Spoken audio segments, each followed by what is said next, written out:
Hi, everyone. Can you hear me okay? Great.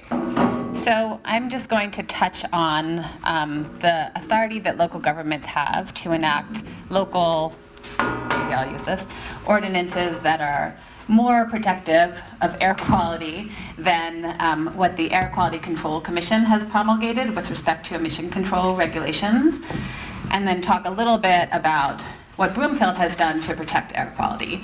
So just at a high level, let's see if I can make this work. There we go. Local governments have a couple different tools in their toolbox to protect air quality.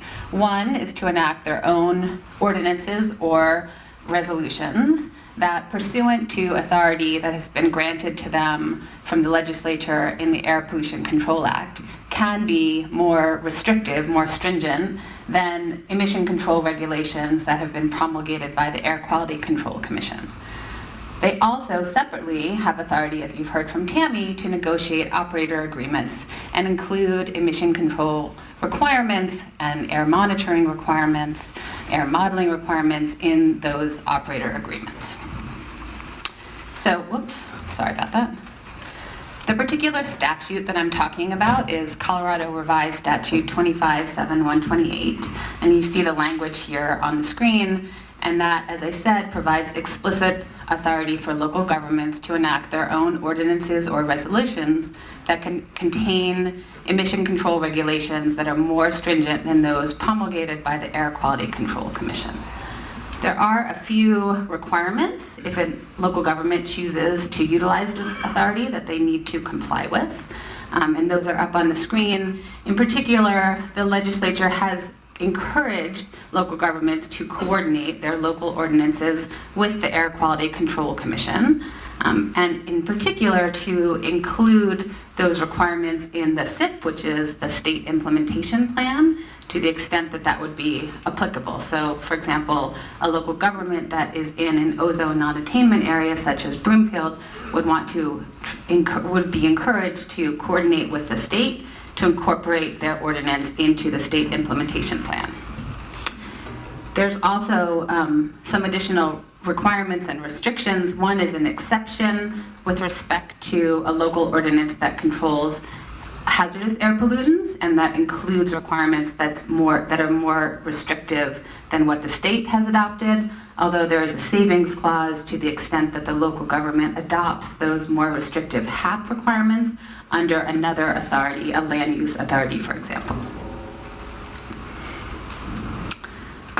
So using that authority, back in 2012, Broomfield revised its its oil and gas ordinance, and included a number of air quality measures that at the time were more protective of air quality than what the Air Quality Control Commission had promulgated. And Broomfield is currently in the process of updating that particular ordinance.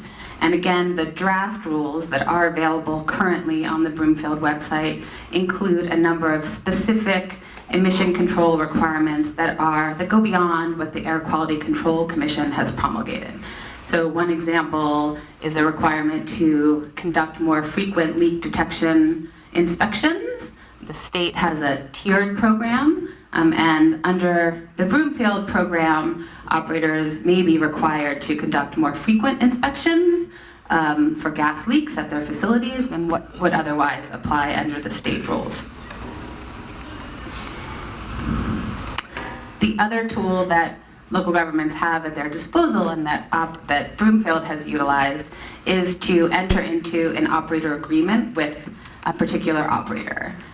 So as you've heard from Tammy, pursuant to the agreement with Extraction, Broomfield has required a number of air quality control measures that Extraction has agreed to.